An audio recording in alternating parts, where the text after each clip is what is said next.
Is God really a conservative and a Republican, and does he require his people to be? Let's talk about that on the Nonpartisan Evangelical.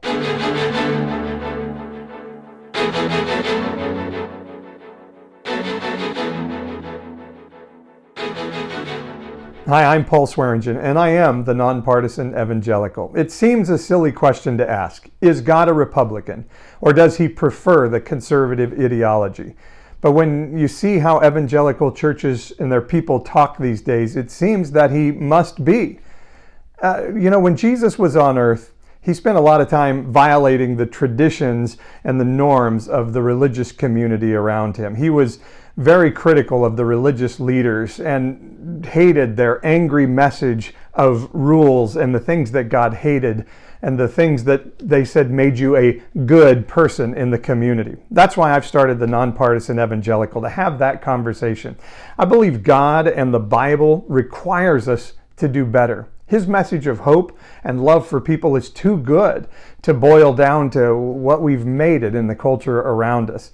And we want to have a place at the Nonpartisan Evangelical to give a voice and a community to people who are confused or even hurt by the staunch political stances of the church today. We can do better. And when I say we, I'm talking about the evangelical church, and I'm talking about myself, because when it comes to evangelicals, I am one. I've been one my whole life. At least I'm still fighting to be one. I'm a licensed minister, started a church, and I think we can do better. I think Jesus modeled a nonpartisan life.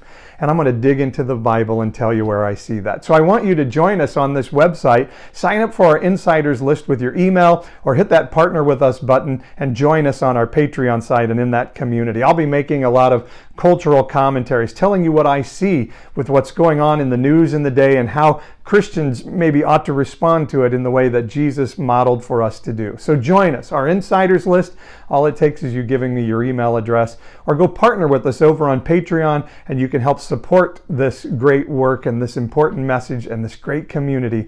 Just $12.99 a month gets you in, and for signing up at any level, I'll give you a free autographed copy of my novel, When Joseph Comes to Town, When the Religious Right Goes Religiously Wrong. That's for the first 100 of you that sign up on our Patreon site. We want to give people permission to have a higher level of discussion. We want to give people permission to not have to be trapped in the political ideas of the evangelical church of the past. If you're an evangelical, we want to say it's okay to love people and not necessarily make them have to be a part of a party or an ideology. And maybe if you haven't been around the church for a while because you've been hurt by some of this political stuff, we want to invite you to be a part of God's community of hope and love and transformation for people. We can do better. Let's do better. Let's be nonpartisan evangelicals.